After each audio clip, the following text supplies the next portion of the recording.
Olá, pessoas! Bom, eu já falei um pouco que essa nova era da tecnologia está trazendo a nossa mídia para cada vez mais lugares, né?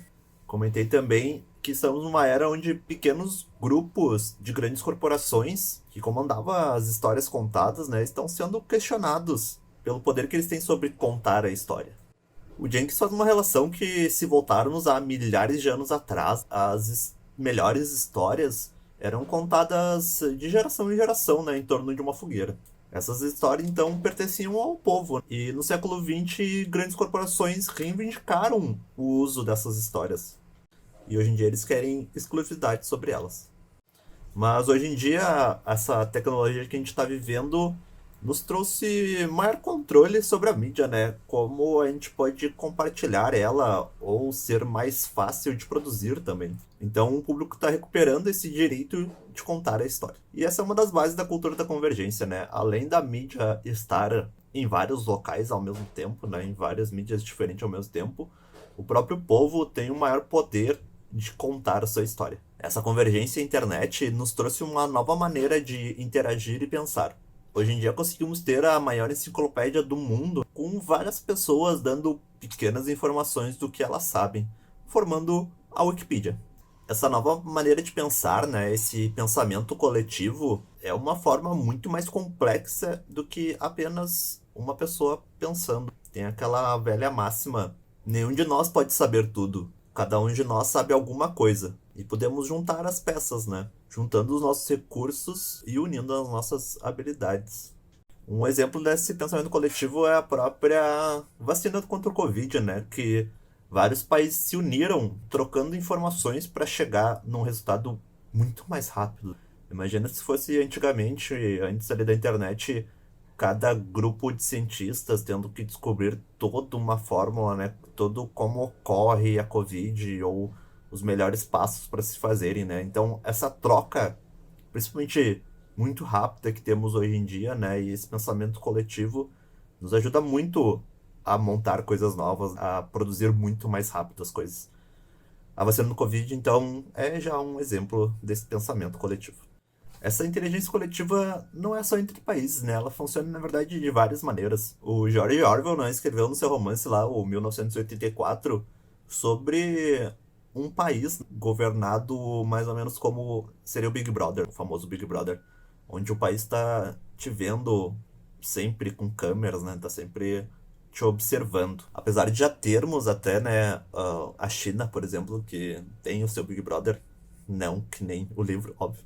O que se tem mesmo no presente que vivemos é justamente o contrário, né? É nós que somos o Big Brother. As nossas câmeras o tempo todo podendo ser apontadas para qualquer lugar torna uma vigilância do próprio ser humano. Um exemplo é quando a gente usa o celular para gravar algum abuso policial, por exemplo, ou Big Data para fiscalizar os gastos do governo. O aplicativo Waze, que tu pode colocar, né, onde tem acidentes ou avisos para outros usuários. GitHub, onde tu pode compartilhar projetos inteiros com várias pessoas. Páginas de legenda como o Open Subtitles. Um caso é da Crunchyroll, né, que começou a perseguir os sites que colocavam os animes deles no ar e começou a fechar os sites e botar um redirecionamento pro site deles. O que aconteceu é que várias pessoas começaram a colocar os animes em sites pornôs, né? Então acaba ficando uma briga de cachorro grande daí, né? Uma das coisas que eu gostaria de saber com esses, quando acontecem esses eventos, aumentou realmente o número de assinaturas da Crunchyroll? Eles terem redirecionado os sites que eles tiraram do ar pro site deles fez aumentar o número de assinaturas? Teve um efeito realmente significativo no lucro da empresa? Ou simplesmente retiraram do ar pessoas que estavam consumindo e até conversando sobre o conteúdo deles? E essa inteligência coletiva é utilizada até muito mais do que somente publicidade. Existem vários experimentos, né, utilizando o coletivo para trabalhos mais complexos. Muitos desses experimentos utilizam gamificação para ter vários usuários tentando cumprir um objetivo. Exemplo é um filo, tem que agrupar uns cubos de cores em colunas. O jogo parece meio simples, né? Mas quando vai aumentando o número de colunas, vai ficando cada vez mais complexo a montagem, né, desse puzzle. Esse jogo ele serve para identificar problemas na sequência de DNA. não é muito explicado durante o jogo, então o usuário que tá fazendo aquilo, na verdade, ele nem sabe o porquê, né? Mas ele tá fazendo algo e tá até ajudando a ciência, por assim dizer. Esse jogo ele vai se tornando complexo e ele é feito também por inteligência artificial, né? Só que como vai ficando cada vez mais complexo, a inteligência artificial vai ficando mais difícil, né, para ela concluir as coisas em pouco tempo. Então, a capacidade humana de dar reação é até melhor do que a IA. O legal é que agora, há pouco até assim, tem sido bastante estudado o agregar, né, dessas duas inteligências, tanto a inteligência coletiva quanto a inteligência artificial. Eu deixei um artigo que tá falando sobre isso, eu até achei bem interessante, mas eu não vou comentar nesse vídeo, então dei uma pesquisada lá porque é bem bacana de dar uma olhada nisso. Mas falando de entretenimento, uma das coisas piores, né, da inteligência coletiva é que ela nem sempre está alinhada com os produtores e anunciantes, né? Um exemplo seria a série Twin Peaks do David Lynch. Acho que é assim que se fala. Na sua primeira temporada, a série já recebeu vários fãs, né? E esses fãs queriam a todo custo desvendar o mistério do Twin Peaks, né? Então, como foi numa época que já tinha começado os videocassetes, né? As pessoas podiam gravar as coisas e repetir, rever, né? As comunidades já estavam pegando, né? Já existia comunidades indo além, né? Procurando e pesquisando e se comunicando entre si para saber cada vez mais os mistérios, né? Desvendar cada vez mais fácil o mistério. Só que enquanto tinha vários fãs pesquisando, né? E procurando, a crítica acabava achando o Twin Peaks muito estranho, era muito confuso de assistir e cada vez mais a temporada ia ficando mais confusa. A capacidade da comunidade, né, de procurar informações e compartilhar e tentar entender, né, desvendar o mistério, acabava deixando o programa que mesmo sendo muito à frente da sua época, confuso, por assim dizer. Exigia da série algo que nenhuma produção televisiva conseguia alcançar na época. E essas mudanças que vão acontecendo, né, levam os produtores a ter que se inovar realmente. Se a gente for pegar a TV, ela passou por vários momentos, vários públicos e a TV vai se inovando para tentar agradar a eles, né? Um caso é dos anos 90, Will Smith, né? E até antes teve vários desse estilo. Mas traz um paradoxo pro fã também, né? Ao mesmo tempo que os programas estão sendo voltados para esse público, tem muito mais chance deles terem novas temporadas. O ser desejado pelas redes, né, é ter seu desejo transformado em mercadoria. Por um lado, tornar-se mercadoria expande a visibilidade cultural do grupo. Afinal, quem não é visto não é lembrado, mas por outro lado também é uma forma de exploração. Os grupos que são transformados em mercadorias, eles acabam tendo um marketing muito mais agressivo, né? E eles sentem que perderam um pouco o controle sobre a cultura, já que ela é produzida e comercializada em massa. Esses grupos não conseguem evitar um sentimento conflitante. Eles querem ser representados, né? Mas ninguém quer ser explorado. Há anos os fãs brigam, né, pelas suas séries que estão para ser canceladas. E um dos argumentos que eles tentam é que as empresas deveriam parar de tentar comparar tanto quantos telespectadores têm assistindo e ver mais o quanto o público gosta realmente da série. O quanto o público está comprometido, né, em assistir essa série. E essa tendência no mercado nos trouxe a forma de engajamento, né, que a gente usa hoje em dia. Não é simplesmente o quantas pessoas veem, né, o que eu estou compartilhando, e sim o quanto elas estão engajadas, né, enquanto elas assistem as coisas em mais de um local, por exemplo. E é importante citar também que tem alguns consumidores que têm mais facilidade de participar dessa nossa nova cultura. Como essa mulher, né, que liga pra Lacta para saber se ela autorizou os direitos de imagem do Bis no jogo Colheita Feliz, né? Tipo, por quê? Ou esse homem que entrou numa loja e teve seu dia de fúria, né? Destruiu alguns objetos da loja. Ele disse que se sentiu humilhado por ter comprado vários objetos não serem entregues no prazo e ainda a empresa meio que disse que não ia reembolsar, né? Aqui eu não tô falando nem da pessoa, né, que teve seu dia de fúria, e sim os comentários na reportagem, né, que são apoiando esse dia de fúria, ou dizendo que jamais comprariam naquela loja. Então, essa nossa inteligência coletiva é utilizada dessa maneira também, né? Hoje em dia, quando eu vou comprar alguma coisa, eu tento ver, tem 5 estrelas, outras pessoas já compraram, né? O que, que as pessoas comentaram sobre esse produto? Tem foto de pessoas reais desse produto? Então é bem mais prático, né, de comprar as coisas sabendo várias opiniões. É óbvio que vai ter sempre algo errado com alguma pessoa, né? Então tu não vai olhar lá e alguém diz, não chegou meu produto, então, não vou comprar. Mas dependendo do número de casos, né, tu já fica meio cabreiro, assim, né? Será que eu devo comprar realmente? O público está cada vez mais ansioso, né, de participar do que ele consome. Eventos sobre fãs de produto crescem cada vez mais. Um exemplo que cresceu drasticamente nos últimos anos é os eventos de cosplayers, né? Que são reuniões de fãs da cultura pop, por assim dizer, hoje em dia, né? Várias tribos que se reuniram sobre o cosplay. E o cosplay e os eventos, né, se tornam muito mais do que simplesmente vestir uma roupa, né, usar uma fantasia.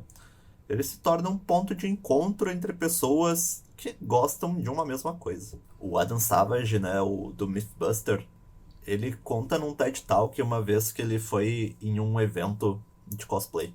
Ele fala que ele foi vestido de No Face, do Spirit Away, né, um filme. Ele disse que praticou como é que o personagem se comportava no filme e foi pro evento, né, tirar foto com as pessoas. Então ele fazia meio que o comportamento do personagem, tirava fotos e no fim ele dava uma moeda de chocolate pra pessoa que tirou foto com ele, né, que era uma moeda de ouro, que é o que faz o No Face.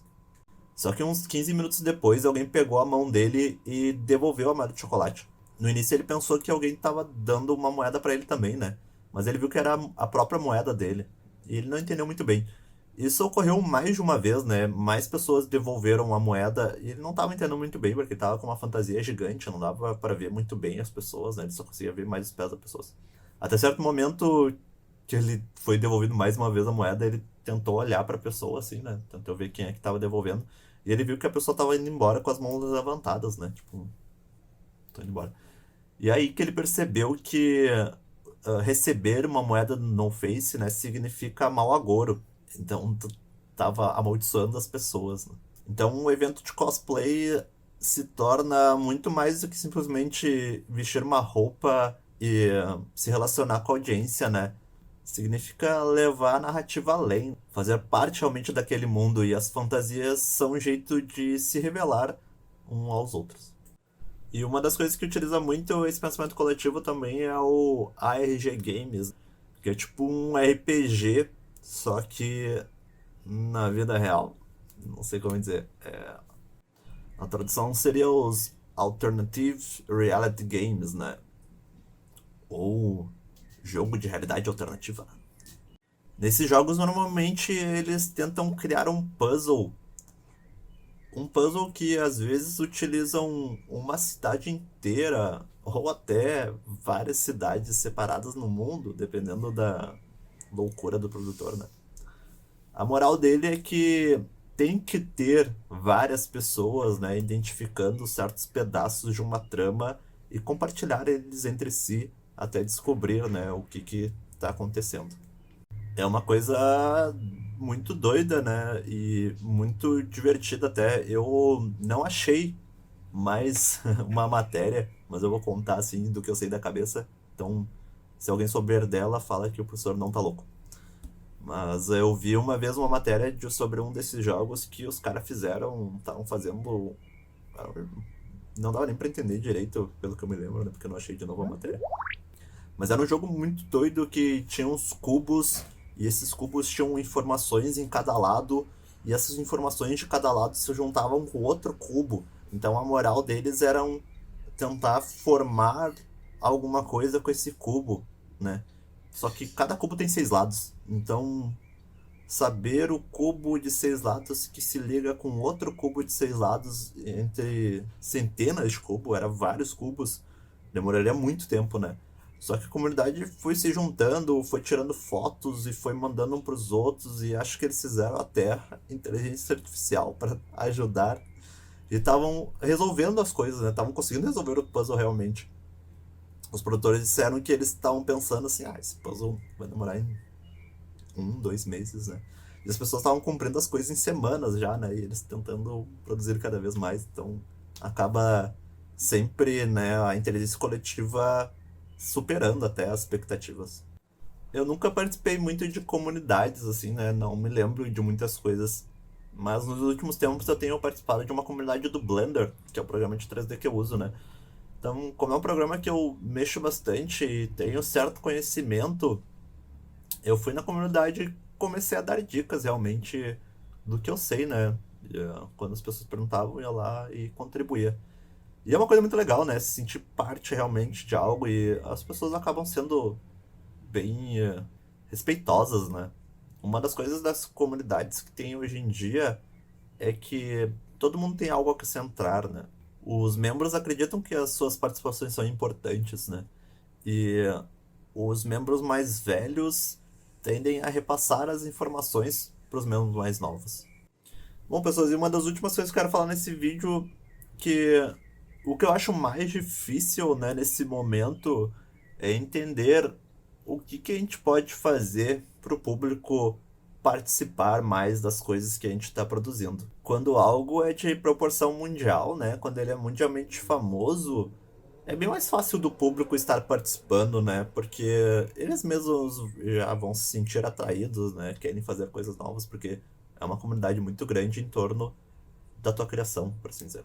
Mas quando é algo menor, né? Quando é uma coisa pequena ali que tá começando, né? Tudo começa pequeno a princípio. Como é que eu posso engajar o público? Como é que eu posso fazer eles participarem, né? Ou pelo menos deixar quem quer participar. Eu já falei de vocês, para vocês, né, sobre os podcasts e já falei também que eu acompanho o RP Gacha, né?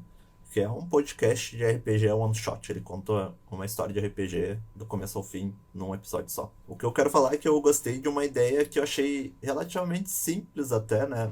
Que o que ele fez foi as pessoas que contribuem pro projeto dele, né, e querem participar do projeto, são levadas para um grupo de Discord.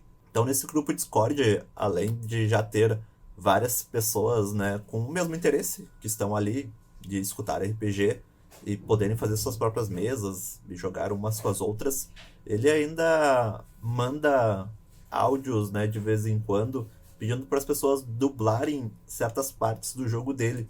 Então, quem quer, pega ali o que ele escreveu e dubla e ele bota no trabalho dele. Então é bem bacana, né? Faz a pessoa se sentir parte daquele episódio. Então, pessoas, eu termino esse vídeo com umas perguntas. Quais as formas que a gente pode fazer para o público interagir com as nossas produções? Que produções que vocês sabem que conseguem deixar o público participar, mesmo sendo uma pequena produção? Fica essa indagação, então, para a próxima aula, pessoas. Até!